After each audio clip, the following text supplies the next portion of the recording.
नमस्कार मेरे प्यारे साथियों, स्वागत है आपके अपने चैनल हिंदी ओशन में। जैसा कि आप स्क्रीन पर देख पा रहे होंगे कि आज हम जो आपका रिसेंट में एग्ज़ाम हुआ था 5 मार्च को हिंदी विषय का यूजीसी नेट जेआरएफ का, उसके सेकंड शिफ्ट का ये पेपर है। तो ये पेपर मुझे एक बच्चे ने मुझे सेंड किया है, तो मैं आज आपको इसका जो सही उत्तर होगा वो मैं बताऊंगी कि कौन से उत्तर सही है। बहुत से लोग अभी भी मैच नहीं कर पाए हैं, तो मैच भी कर लिया होगा तो कोई बात नहीं, आपको पीवाईक्यू को सॉल्व करके ही परीक्षा में जाना है। तो चलिए शुरू करते हैं। देवनागरी लिपि का विकास क्रम क्या है? तो देवनागरी लिपि के विकास का जो क्रम है उसका जो राइट आंसर हो जाएगा वो हो जाएगा, सबसे पहले हो जाएगा ब्राह्मी लिपि, फिर गुप्त लिपि, कुटिल लिपि और लास्ट में देवनागरी लिपि। इसी तरीके से इसका विकास हुआ है। इसको चाहें तो आप नोट कर लीजिए क्योंकि पीवाईक्यू है और इसी तरीके के प्रश्न आपके एग्जाम में पूछे जाते हैं। आगे चलते हैं प्रश्न नंबर 2 की ओर। हिंदी में अनुनासिक व्यंजनों की संख्या कितनी है? अनुनासिक व्यंजन पता है कौन से होते हैं? जैसे का खा गा गा अंगा, चा छा जजैया, टा ठा डा डा णा, तो जिसमें नासिका का प्रयोग होता है उनको अनुनासिक व्यंजन कहा जाता है। तो इनकी संख्या होती है कितनी? 5 संख्या होती है। ऑप्शन नंबर इसका 3 हो जाएगा सही। 5 संख्याएं होती हैं। ठीक है, आगे चलते हैं प्रश्न नंबर 3 की ओर। प्रश्न नंबर 3 है, गोविंद बल्लभ पंत की अध्यक्षता में संयुक्त संसदीय राजभाषा समिति का गठन कब किया गया? 1951, 1953, 55 या फिर 57? तो इसका जो राइट आंसर हो जाएगा वो हो जाएगा ऑप्शन नंबर 4, 1957 में। ठीक है, गोविंद बल्लभ पंत की अध्यक्षता में संयुक्त संसदीय राजभाषा समिति का गठन 1957 में किया गया था। आगे चलते हैं प्रश्न नंबर 4 की ओर। बुंदेली बोलियों की उपबोलियां कौन सी हैं? जो बुंदेली बोली है उसकी उपबोलियां कौन सी हैं? भुक्सा है, संडीली, बंगराही, कठेरिया, डांगी, माथुरी, भदौरी, बानफरी, खटोला, लारिया, खलटोही या खलताही। तो इन तीनों में से आपको बताना है कौन सी इसमें उपबोलियां हैं। तो राइट आंसर इसका हो जाएगा ऑप्शन नंबर 3, भदौरी, बानफरी और खटोला। ये बुंदेली बोली की उपबोलियां हैं। तो ये भाषा से यूनिट 1 का प्रश्न है। यूनिट 1 से इस तरीके के बोली और उपबोलियों से प्रश्न पूछे जाते हैं। आगे चलते हैं। प्रश्न है, यूरोप में बिहारी सतसई के समकक्ष कोई रचना नहीं है। कथन किसका है? तो ये कथन और किसी का नहीं, डॉक्टर जॉर्ज ग्रियर्सन का है। यूरोप में बिहारी सतसई के समकक्ष कोई रचना नहीं है। आगे बढ़ते हैं। प्रश्न नंबर आपका आता है 6। लोग कबीर आदि भक्तों को ज्ञानाश्रयी, निर्गुणिया आदि कहते हैं। वे प्रायः भूल जाते हैं कि निर्गुणिया होकर भी वेदांतियों के ब्रह्म की अपेक्षा भक्तों के भगवान अधिक हैं। ये किसका कथन है? तो ये आचार्य हजारी प्रसाद द्विवेदी का कथन है। बहुत से लोगों का ये प्रश्न गलत हो गया था क्योंकि उन्होंने शुक्ल पर टिक किया था, परंतु उन्होंने कबीर के बारे में उतना नहीं बोला है जितना आचार्य हजारी प्रसाद द्विवेदी ने। इनकी रचना भी है संत कबीर। ठीक है, तो आचार्य हजारी प्रसाद द्विवेदी का ये कथन है। आगे चलते हैं। नई कहानी संदर्भ और प्रकृति पुस्तक के संपादक कौन है? तो इसका जो राइट आंसर हो जाएगा वो हो जाएगा देवी शंकर अवस्थी। नई कहानी संदर्भ और प्रकृति के पुस्तक के संपादक हैं। ठीक है, आगे चलते हैं। प्रश्न नंबर आपका आता है 8। महाभारत के अंतिम अंश को आधार बनाकर लिखा गया नाटक कौन सा है? शक विजय, पहला राजा, कोणार्क और अंधा युग। तो इसका जो राइट आंसर हो जाएगा वो हो जाएगा ऑप्शन नंबर 4, अंधा युग महाभारत के अंतिम अंश को आधार बनाकर लिखा गया नाटक है। आगे चलते हैं। यह परीक्षा गुरु से भी 1 वर्ष पूर्व लिखा गया, लेकिन प्रकाशित न हो पाने के कारण इसे प्रथम उपन्यास से वंचित रखा गया। यह उक्ति किस उपन्यास से संबंधित है? वामा राक्षस, भाग्यवती, अमृत चरित्र और निसहाय हिंदू। तो इसका जो राइट आंसर हो जाएगा वो हो जाएगा निसहाय हिंदू। ठीक है, अगर ये परीक्षा गुरु से भी 1 वर्ष पूर्व लिखा गया होता लेकिन प्रकाशित ना होने के बाद हो पाने के कारण इसे प्रथम उपन्यास या परीक्षा गुरु से पूर्व लिखे जाने के श्रेय में से वंचित रखा गया। तो ये उक्ति किस उपन्यास संबंधित है? तो निसहाय हिंदू से संबंधित है। आगे चलते हैं। प्रश्न है, लक्षणामूला ध्वनि का भेद है असंलक्ष्य क्रम ध्वनि, संलक्ष्य क्रम ध्वनि, अर्थांतर संक्रमित वाच्य ध्वनि और शब्द शकयुक्त युक्त वाच्य ध्वनि। तो इसका जो राइट आंसर हो जाएगा वो हो जाएगा अर्थांतर संक्रमित वाच्य ध्वनि लक्षणा मूला ध्वनि का भेद है। आगे चलते हैं। प्रश्न है भामा ने समस्त अलंकारों का मूल किस अलंकार को माना है? उपमा, रूपक, वक्रोक्ति या फिर यमक? तो इसका जो राइट आंसर हो जाएगा वक्रोक्ति को भामा ने समस्त अलंकारों का मूल स्वीकार किया है। आगे चलते हैं। श्रीमती एनी बेसेंट का भारत आगमन किस वर्ष हुआ था? वैचारिक पृष्ठभूमि से उठाया गया प्रश्न है। सन 1885, 1879, 1893 या फिर 1882? श्रीमती एनी बेसेंट का भारत आगमन कब हुआ था? तो इसका जो राइट आंसर हो जाएगा वो हो जाएगा ऑप्शन नंबर 3, 1893 में। ठीक है, 1893 में श्रीमती एनी बेसेंट का भारत आगमन हुआ था। प्रश्न है निम्नलिखित में से किस चिंतक ने धर्म को शास्त्रार्थ का विषय न मानकर उसके मूल तत्व को अपने जीवन में अपनाकर विश्व को संदेश दिया? राजा राम मोहन रॉय, स्वामी दयानंद सरस्वती, रामकृष्ण परमहंस या फिर केशव चंद्र सेन? तो इसका जो राइट आंसर हो जाएगा वो हो जाएगा रामकृष्ण परमहंस। ठीक है, आगे चलते हैं प्रश्न नंबर 14 की ओर। प्रश्न है अब एक सभ्यता का सूर्य सुदूर पश्चिम से उदय हो रहा है जिसने इस नारकीय महाजनवाद या पूंजीवाद की जड़ खोदकर फेंक दिया है। यह कथन किसका है? रामचंद्र शुक्ल, प्रेमचंद, महावीर प्रसाद द्विवेदी, श्याम सुंदर दास? तो इसका जो राइट आंसर हो जाएगा वो हो जाएगा मुंशी प्रेमचंद ने कहा है अब एक सभ्यता का सूर्य सुदूर पश्चिम में से उदय हो रहा है जिसने इस नारकीय महाजनवाद या पूंजीवाद की जड़ खोदकर फेंक दिया है। ठीक है, तो इसका राइट आंसर हो जाएगा प्रेमचंद। प्रश्न है हिंदी का पहला दैनिक समाचार पत्र कौन सा है? बनारस अखबार, समाचार सुधावर्षण, अवध अखबार या फिर जगहित कारक? तो इसका जो राइट आंसर है वो हो जाएगा ऑप्शन नंबर 2, समाचार सुधावर्षण। बढ़ते हैं अगले प्रश्न की ओर। असाध्य वीणा कविता में प्रेमवत ने किसको वीणा का रचयिता मानकर याद किया है? तो इसका जो सही आंसर हो जाएगा वो हो जाएगा वज्रकीर्ति। आंसर नंबर 2 सही हो जाएगा। ठीक है, जिसने पढ़ी होगी असाध्य वीणा उसको वो अवगत होंगे इस चीज़ से। फिर आगे बढ़ते हैं। प्रश्न नंबर आपका आता है सूरदास का पद आयो घोष बड़ो व्यापारी किसकी ओर संकेतित करता है? तो इसका जो सही उत्तर हो जाएगा वो हो जाएगा उद्धव। ठीक है, भ्रमर गीत सार से ये उद्धृत है। फिर जो अगला प्रश्न है उसकी ओर बढ़ते हैं। अगला प्रश्न है शासन की बंदूक कविता में किस छंद का प्रयोग किया गया है? बरवे, सोठा, दोहा, उल्लाला? तो इसका जो राइट आंसर हो जाएगा वो हो जाएगा दोहा का प्रयोग किया गया है। बढ़ते हैं आगे प्रश्न की ओर। सूनी है के नाही यह प्रगट कहावती जू काहू कल पाए है सू के कल पाए है? तो इसमें घनानंद की इस पंक्ति में कौन सा अलंकार है? संदेह, भ्रांतिमान, यमक या फिर श्लेष? तो देखिए आप देख रहे हैं कल पाए है और फिर कल पाए है, दो अलग अलग तरीके से लिखा गया है। तो इसका जो राइट आंसर हो जाएगा वो हो जाएगा यमक। दोनों के आपके जो वो क्या नाम है जो इसका अर्थ है वो अलग अलग है। आगे चलते हैं। प्रश्न नंबर आपका आता है 20। सभी संथालों को दामुल हौज हो गया, मैला आंचल से लिया गया है। मैला आंचल उपन्यास के इस वाक्य में दामुल हौज का क्या अर्थ है? तो इसका जो राइट आंसर हो जाएगा वो हो जाएगा ऑप्शन नंबर 4, आजीवन कारावास होता है दामुल हौज का अर्थ। आगे चलते हैं। प्रश्न नंबर आपका आता है 21। लिखा है जैसे जैसे उच्च स्तरीय वर्ग में गबन, धोखाधड़ी, भ्रष्टाचार और वंशवाद अपनी जड़ें मजबूत करता जाता है वैसे वैसे यह उपन्यास और ज़्यादा प्रासंगिक होता जा रहा है। यह कथन किस उपन्यास के लिए उसके उपन्यासकार के प्रकाशन पुनर्प्रकाशन की भूमिका में लिखा था? जब पुनर्प्रकाशन हुआ था तो उसकी भूमिका में लिखा गया था ये। तो इसका जो राइट आंसर हो जाएगा वो हो जाएगा ऑप्शन नंबर 4, राग दरबारी। वंशवाद से आपको अंदाज़ा लगा लेना चाहिए।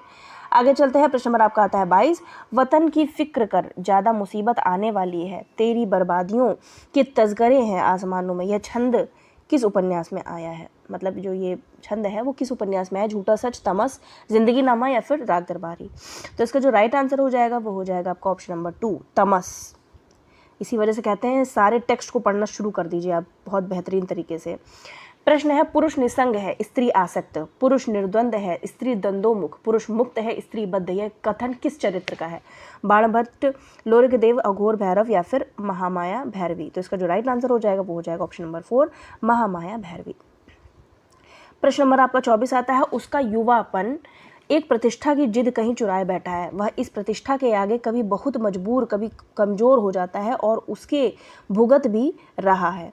तो आपने कहानियाँ अगर पढ़ी होंगी तो इसका आंसर सही आप दे देंगे। इसका जो राइट आंसर हो जाएगा वो हो जाएगा पिता कहानी से आया है। उसका युवापन एक प्रतिष्ठा की जिद कहीं चुराए बैठा है, वह इस प्रतिष्ठा के आगे कभी मजबूर कभी कमज़ोर हो जाता है और उसे भुगत भी रहा है। आगे चलते हैं, प्रश्न नंबर आपका आता है 25। माँ के हाथ की बनी कौन सी कला देखकर चीफ प्रसन्न हो जाते हैं? तो इसका जो राइट आंसर हो जाएगा वो हो जाएगा आपका ऑप्शन नंबर 4 फुलकारी। आगे चलते हैं प्रश्न नंबर 26 की ओर। निम्नलिखित में से कौन सा गीत तीसरी कसम कहानी में नहीं आया है? तो बहुत ही अच्छा प्रश्न है, अगर जिसने पढ़ा होगा मैला आंचल तीसरी कसम कहानी उसको ये अवगत होगा इन सब चीज़ों से।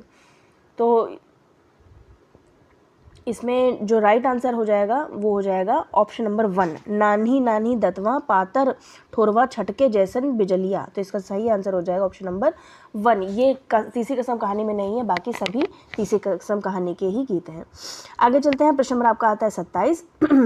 लिखा है सिद्धों और नागपंथी योगियों के चिंतन का विवेचन करते हुए यह किसने कहा था कि उनकी रचनाओं का जीवन की स्वाभाविक सरणियों, अनुभूतियों और दशाओं से कोई संबंध नहीं था? शुक्ल जी, द्विवेदी, नंद दुलारे या फिर रामविलास शर्मा? राइट आंसर और कोई नहीं, ऑप्शन नंबर 2 सही हो जाएगा। आचार्य रामचंद्र शुक्ल का ये कथन है। त्रस्त प्रजा की रक्षा के लिए, सतीत्व के सम्मान के लिए, देवता ब्राह्मण और गौ की मर्यादा में विश्वास के लिए, आतंक से प्रकृति को आश्वासन देने के लिए आपको अपने अधिकार का उपयोग करना होगा। स्कंदगुप्त नाटक में यह संवाद किसके द्वारा कहा गया है? पर्णदत्त, देवसेना, बंधु वर्मा या फिर मातृगुप्त? तो इसका जो राइट आंसर हो जाएगा वो हो जाएगा आपका ऑप्शन नंबर 1 पर्णदत्त का ये कथन है। त्रस्त प्रजा की रक्षा के लिए, सतीत्व के सम्मान के लिए, देवता ब्राह्मण और गौ मर्यादा में विश्वास के लिए, आतंक से प्रकृति और आश्वासन देने के लिए आपको अपने अधिकार का उपयोग करना होगा। आगे चलते हैं प्रश्न नंबर 29 की ओर। निम्नलिखित में से कौन सा पात्र चंद्रगुप्त नाटक से संबंधित नहीं है? एलिस, लीला, जयमाला, नीला? तो चंद्रगुप्त से संबंधित नहीं है, जयमाला जो है वो स्कंदगुप्त से संबंधित है। ऑप्शन नंबर इसका 3 सही हो जाएगा। आगे चलते हैं, प्रश्न नंबर आपका आता है 30। लिखा है एक निर्देशक की दृष्टि से आधे अधूरे मुझे समकालीन जिंदगी का पहला सार्थक हिंदी नाटक लगता है। तो ये उपर्युक्त जो कथन है ये किसका है? सुधा शिवपुरी, बाबा कारंत, इब्राहिम अलकाजी या फिर ओम शिवपुरी? तो इसका जो राइट आंसर हो जाएगा वो हो जाएगा ये कथन ओम शिवपुरी जी का। ऑप्शन नंबर 4 इसका राइट है। प्रश्न नंबर आपका आ जाता है कौन सा? 31। लिखा है जिंदगी स्वयं एक महान घड़ी है, प्रातः संध्या उसकी सुइयां हैं, नियमबद्ध एक दूसरे के पीछे घूमती रहती हैं। मैं चाहती हूँ मेरा घर भी घड़ी की तरह चले, हम सब उसके पुर्जे बन जाएं और नियम पूर्वक अपना अपना काम करते जाएं। अंजू दीदी नाटक में संवाद किसने किससे कहा है?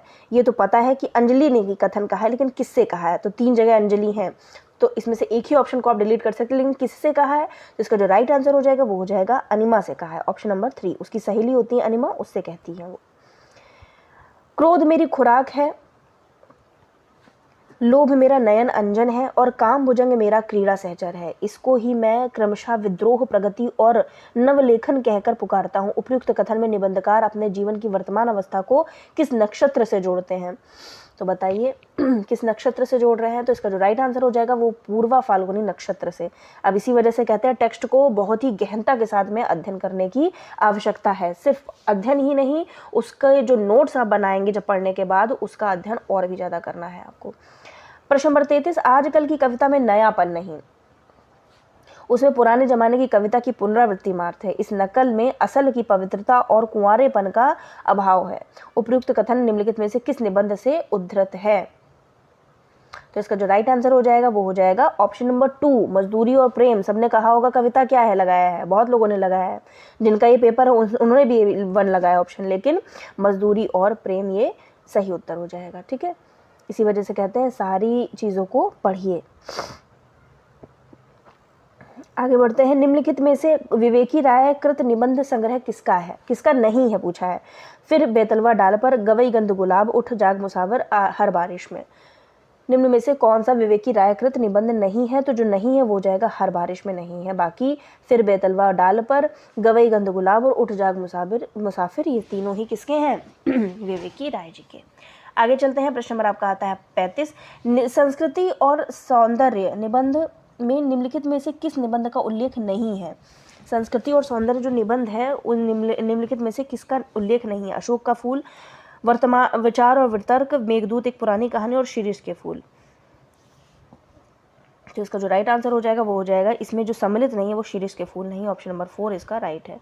प्रश्न नंबर 36, भारतेंदु मंडल के लेखकों की चर्चा करते हुए रामचंद्र शुक्ल निबंध के लिए निम्न में से किस पद का प्रयोग नहीं करते? लेख, ललित गद्य, गद्य प्रबंध या फिर निबंध। तो इसका जो राइट आंसर हो जाएगा वो हो जाएगा ललित गद्य प्रयोग नहीं करते हैं। आगे चलते हैं, प्रश्न नंबर आपका आता है 37, भारतीय समाज में एक द्वंद्व तो कर्म और संन्यास को लेकर, दूसरा प्रवृत्ति और निवृत्ति के बीच तथा तीसरा स्वर्ग और नरक की कल्पनाओं को लेकर उपर्युक्त कथन किस पुस्तक में है? मेरी तिब्बत यात्रा, अब ये यूनिट 10 का प्रश्न आ गया। संस्कृति के 4 अध्याय, आवारा मसीहा या फिर क्या भूलूं क्या याद करूं। राइट आंसर हो जाएगा ऑप्शन नंबर 2, संस्कृति के 4 अध्याय। ठकुरी बाबा निम्नलिखित में से किस संग्रह में संकलित है? मेरा परिवार, स्मृति की रेखाएं, अतीत के चलचित्र या फिर पथ के साथी। तो ठकुरी बाबा सम्मिलित है स्मृति की रेखाएं में, ऑप्शन नंबर 2 इसका एकदम सही हो जाएगा। प्रश्न नंबर 39 की ओर बढ़ते हैं। लिखा है, शरत चंद्र की रविंद्रनाथ को किस कवि के बाद भारत का सर्वोत्तम कवि घोषित किया है? व्यास, कालिदास, कबीरदास या फिर भवभूति। तो इसका जो राइट आंसर हो जाएगा वो हो जाएगा व्यास। प्रश्न नंबर आपका आता है 40, गौतम बुद्ध के लिए जो स्थान था आम्रपाली का, संभवतः वही थी मेरे लिए नटनिया। यह कथन किसका है? शरत चंद्र, हरिवंश राय बच्चन, तुलसी राम या फिर राहुल सक्रतायन। तो इसका जो राइट आंसर हो जाएगा वो हो जाएगा option number 3, Tulsi Ram. Doctor Tulsi Ram की जो आत्मकथा है वो इसमें उसी से उद्धृत है। आगे चलते हैं, प्रश्न नंबर आपका आता है 41। लिखा है, देवनागरी लिपि के संबंध में तथ्य मिलते हैं। कौन कौन से तथ्य मिलते हैं? मैं आपको डायरेक्ट बता देती हूँ कौन कौन से तथ्य मिलते हैं। तो BCD ये ऑप्शन तथ्य मिलते हैं। देवनागरी की वर्णमाला का वर्णक्रम वैज्ञानिक है। नगरों में प्रचलित होने से देवनागरी नाम पड़ा। गुजरात के नागर ब्राह्मणों के नाम पर नागरी पड़ा। तो ऑप्शन नंबर C इसका सही हो जाएगा, BCD। ये देखिए इसमें दिया हुआ है BCD ऑप्शन सही है। आगे चलते हैं, प्रश्न नंबर आपका आता है 42। अवधि और ब्रज में निम्नलिखित वैषम्य मिलता है। तो आपको बताना है इसमें से वैषम्य कौन सा मिलता है। तो सही उत्तर उसका हो जाएगा A, B और E। इसको पढ़ देते हैं। अवधि का संबंध पूर्वी हिंदी से है जबकि ब्रज भाषा का संबंध पश्चिमी हिंदी से है, तो ये पूरा गलत है। वैषम्य मतलब उत्तर का सबसे में दिए गए विकल्पों में से सबसे उपयुक्त उत्तर का चयन कीजिए। वैषम्य मतलब नहीं मिलता है, ठीक है। फिर अवधि में ए ओ स्वर का उच्चारण आई औ के रूप में होता है, किंतु ब्रज में आय और औ के रूप में उच्चारित होता है। और लास्ट में है, अवधि में पुल्लिंग संज्ञा पदों में व परसर्ग जोड़ने की प्रवृत्ति मिलती है जबकि ब्रज में प्रायः ऐसा नहीं होता। इसका सही उत्तर हो जाएगा ऑप्शन नंबर A, B और E। ऑप्शन नंबर 4 इसका राइट हो जाएगा। आगे चलते हैं, प्रश्न नंबर आपका आता है 43। निम्नलिखित कथनों के आधार पर उपयुक्त विकल्प चुनिए। ठीक है, तो इसको उपयुक्त विकल्प जो हो जाएगा वो हो जाएगा इसका A, B और E। प्रभु जी तुम चंदन हम पानी की रचना रैदास ने की, एकदम सही है। कबीर परिचय में अनंत दास ने कबीर के व्यक्तित्व और जीवनी से संबंधित तथ्यों का उल्लेख किया है। और दादू की समग्र रचनाओं को अंगवधु शीर्षक से संत रज्जब ने संकलित किया था। तो A, B, E एकदम सही है। ऑप्शन नंबर इसका 3 एकदम राइट हो जाएगा।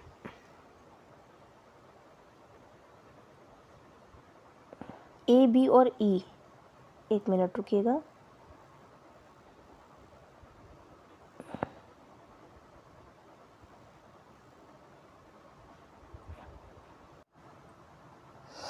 जी, तो A, B, E इसका एकदम सही है उत्तर। आगे चलते हैं, प्रश्न नंबर 44 की ओर। लिखा है, यात्रा वृतांत पर आधारित निम्नलिखित कथनों पर विचार करना है। तो यात्रा वृतांत है, उनके जो कथन दिए गए हैं उन पर विचार कीजिए। प्रश्न है कि मोहन राकेश यात्रा वृतांत पर निम्नलिखित कथनों पर विचार करना है और जो सही उत्तर है उसका चयन करना है। तो जो सही उत्तर हो जाएंगे वो हो जाएंगे इसमें A, B और E। ठीक है, A, B और E। मोहन राकेश कृत आखिरी चट्टान तक में दक्षिण भारत के जीवन को रेखांकित किया गया है। रघुवंश की हरी घाटी में रांची हजारीबाग के आसपास के प्रदेशों का चित्रण हुआ है। और निर्मल वर्मा की यात्रा वृतांत चिड़ों की चांदनी की में आइसलैंड का उल्लेख मिलता है। तो इसका जो राइट आंसर हो जाएगा वो हो जाएगा A, B और E। ऑप्शन नंबर 3 इसका राइट हो जाएगा। आगे चलते हैं, प्रश्न नंबर आपका आता है 45। नाटक और रंगमंच से संबंधित निम्न तथ्यों पर विचार करना है। तो तथ्यों पर विचार करके जो सही उत्तर है उसका चयन करना है। तो इसका A, B और D ऑप्शन सही हो जाएगा। A, B और D। अश्क का नाटक कैद काफ़ी मंचित हुआ जिसके परिवर्धित नवीन रूप को बाद में लौटता हुआ दिन के नाम से प्रस्तुत किया गया।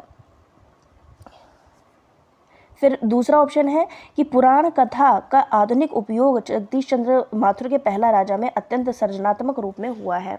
फिर लास्ट में है प्रसाद का नाटक ध्रुव सामनी और भुवनेश्वर का नाटक प्रतिभा का विवाह एक ही वर्ष में प्रकाशित हुआ था। ठीक है, तो ये तथ्यात्मक प्रश्न है, ए, बी और डी इसका राइट हो जाएगा ऑप्शन। ये तो स्वतः ही गलत हो जाएगा क्योंकि अंतिम नाटक तो स्कंदगुप्त नहीं, अंतिम नाटक कौन सा है, ध्रुव सामनी है, 1933 में आया था। तो इसके आधार पर बी ऑप्शन तो गलत ही हो गया आपका, नहीं कौन सा, सी ऑप्शन गलत हो गया। आगे चलते हैं, प्रश्न नंबर आपका आता है 46। रिपोर्टाज से संबंधित निम्नलिखित तथ्यों पर विचार करना है। तो इसका जो सही उत्तर हो जाएगा वो हो जाएगा ए, सी और डी। मैं सही उत्तर बता रही हूँ आपको केवल। अंग्रेजी शब्द रिपोर्ट का समानार्थी शब्द रिपोर्टाज है और इलिया एहरेनबुर ने रिपोर्टाज के कुशल लेखक के रूप में सर्वाधिक प्रतिष्ठा प्राप्त की। और लास्ट में है, हिंदी में रिपोर्टाज लेखन की परंपरा शिवदान सिंह चौहान की रचना लक्ष्मीपुरा रूपाब दिसंबर 1938 में आरंभ की। तो ए, बी, डी इसका सही उत्तर हो जाएगा। ऑप्शन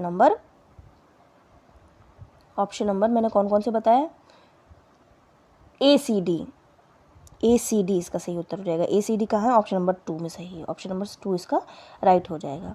आगे चलते हैं, निम्नलिखित कथनों पर विचार करते हुए सही कथन का चुनाव करना है आपको कि जो नई समीक्षा है इसमें सबसे उपयुक्त चयन करना है। तो इसका सही उत्तर हो जाएगा ए, सी और डी। ठीक है, नई समीक्षा काव्य के निरपेक्ष अस्तित्व को स्वीकार करती है। फिर इलियट का मत है कि केवल अतीत ही वर्तमान के रूप को मर्यादित नहीं करता, वर्तमान भी अतीत को प्रभावित करता है। और